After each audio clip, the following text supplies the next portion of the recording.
So hi everyone. I'm Alina. I'm currently a postdoc at Berkeley, I guess recently started. And today I'll be talking about how we can map baryons with fast radio bursts, which is work with Ralph Konietzka, Colin Hill, and Liam Conner. Okay. So yeah, we just had an amazing review, so I can be brief with the background. But again, fast radio bursts are these short duration pulsars in radio frequencies. And their exact progenitor is currently unknown, so it's a really exciting area in high-energy astrophysics. Wait, how does the... okay.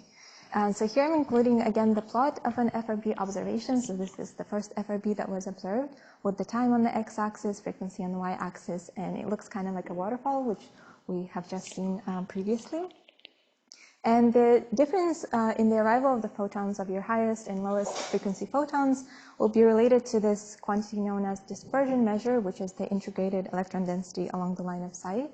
And so for an extragalactic FRB, that will be all the electrons between redshift of 0 and the redshift of your FRB. And as we've seen previously, you can decompose further your total DM into various contributions. So we have the Milky Way, the host galaxy, and then the cosmic component, which includes both the IGM and the halos. So we just saw this plot over here, but the question is, so what can we do with FRBs, and particularly the ones that have an associated redshift? So with a sample of a few FRBs, as we've seen previously, you can constrain the baryon density. And just to maybe be clear about the units, I just realized they're in parsec over centimeter cubes, which maybe we don't use too much in other subfields of cosmology, but it's roughly about 1,000 at redshift of 1, if that helps kind of gain the intuition. And so in other words, with a few FRBs, you can already address this problem of missing baryons at low redshift. Now with a larger, this plot from the previous talk as well, you can partition now the contribution from, for example, the IGM versus halos. And now here the color corresponds to the probability distribution of, the probability of getting a certain DM value as a function of the source redshift. And so in other words, with a larger sample of FRBs, okay, it's kind of not working. Okay, maybe I'll stand here.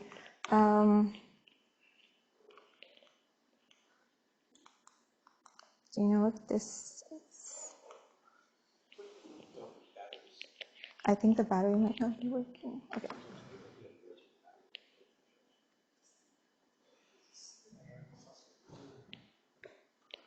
Oh no, I just wanted to switch the slides, I guess. Okay. Well, okay, I'm going to present from here.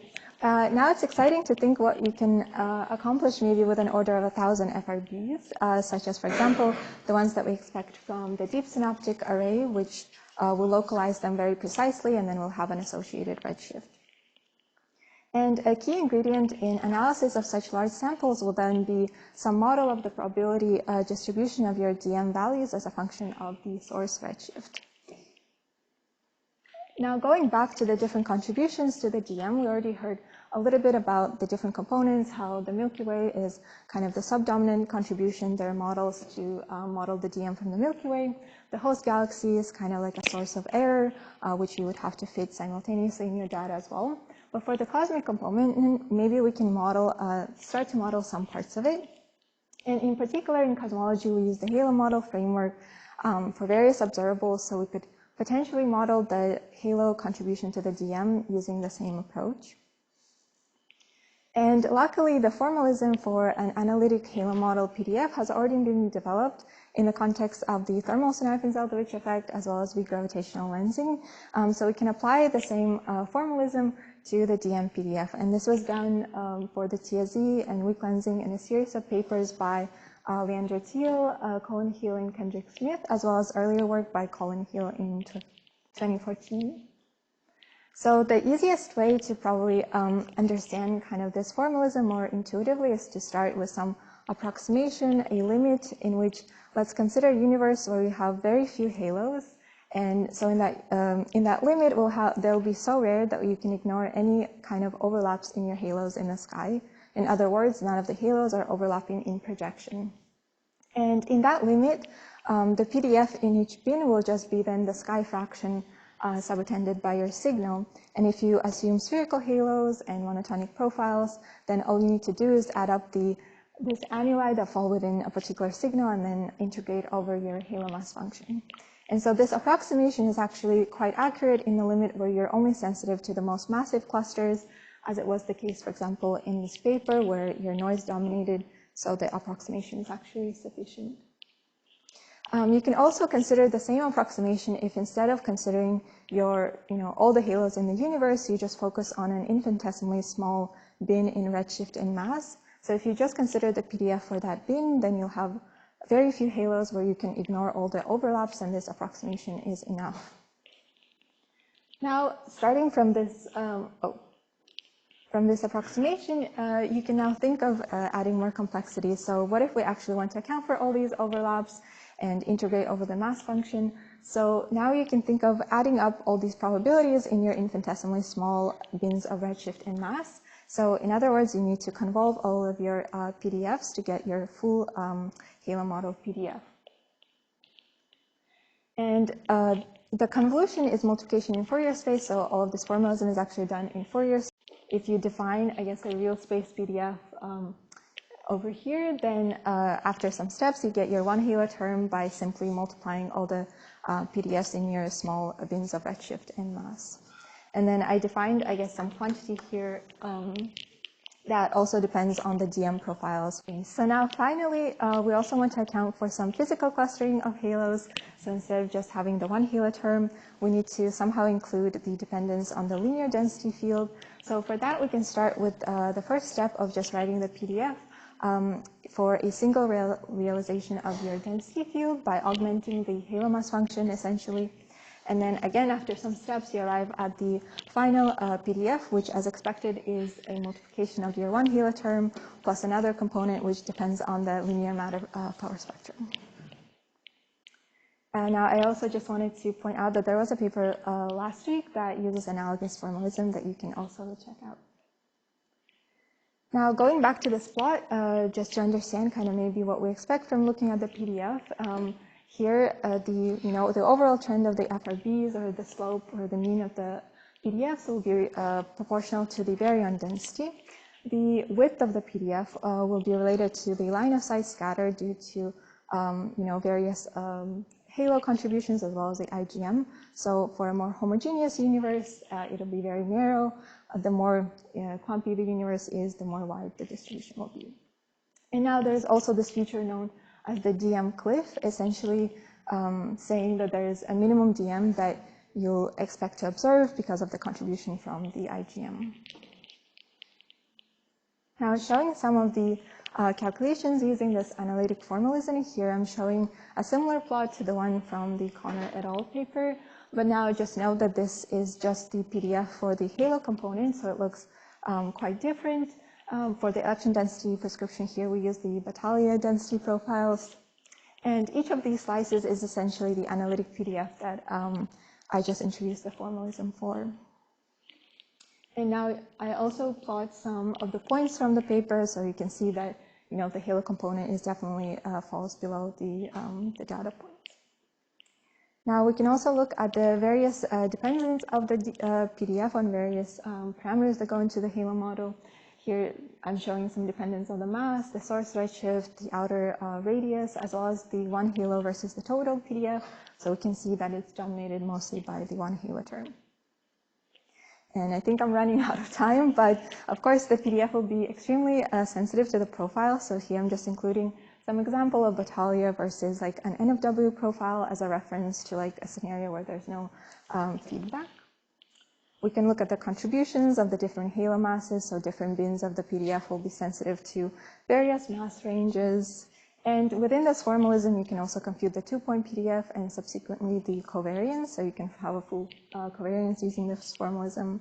Now here, just for illustrative purposes, I'm showing a plot where we have now added actually a contribution from IGM, but we just assume it's the rest of the baryons are homogeneously distributed, which is a simplification, but just for illustrative purposes to show what happens once we add in more DM.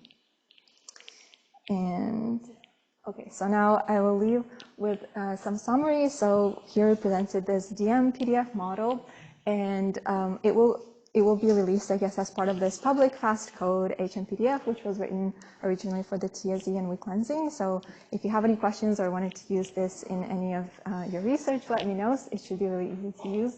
And currently we're working on some validation against illustrious TNG simulations. So there should be kind of all the plots that I've shown, also based on the illustrious CNG electron prescriptions, which will be really helpful. But of course, the kind of main follow-up, for which we mostly use some more simplistic approaches in this paper, will be modeling the IGM components, so then you can actually be able to apply this to data. All right, thank you.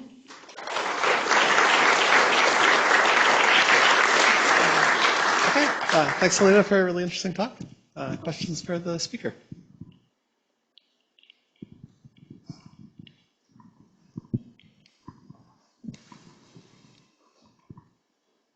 Hey, very nice talk. I know it's in progress here, the validation, but maybe can you give us a feeling of how optimistic you are that the HALO model is good enough?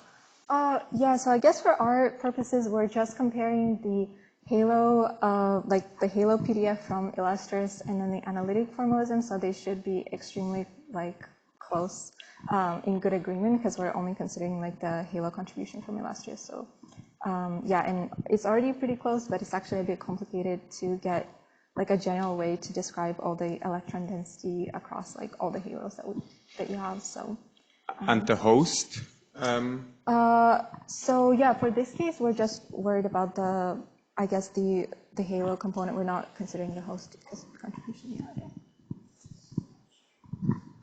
Just a quick follow-up. Thank you for a nice talk. The HALO masses that you showed in the plot that were around 10 to the 14-ish or something like that, what do these represent for? I'm a bit confused because I thought that the most contribution to the dispersion measure comes from much lower mass halos, but maybe you are showing something else? I don't know. Yeah, no, I guess I think the intuition here, if you look at the electron mass that's in lower mass halos, there's actually not many electrons. So I think the contribution is actually from a bit higher mass than, also maybe I also originally expected it to be lower masses a little bit, but I think there's just not many electrons in the lower mass halos anymore, so then the contribution is from intermediate mass halos.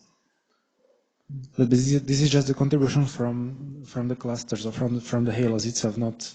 Not the rest. Yeah, exactly. So we're just worried about accurately modeling the halo, and then the IGM is kind of the next step. I think in this paper, it will be mostly some simplified versions of the IGM.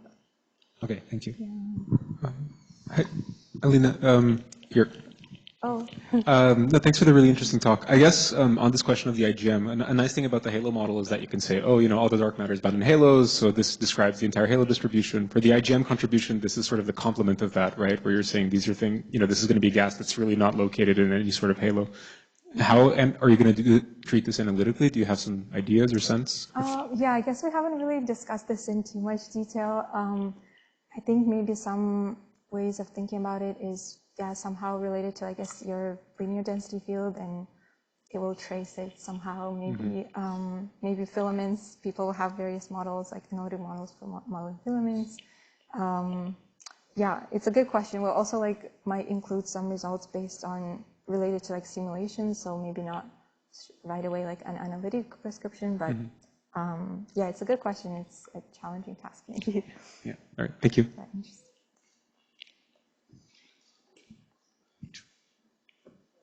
If there are no more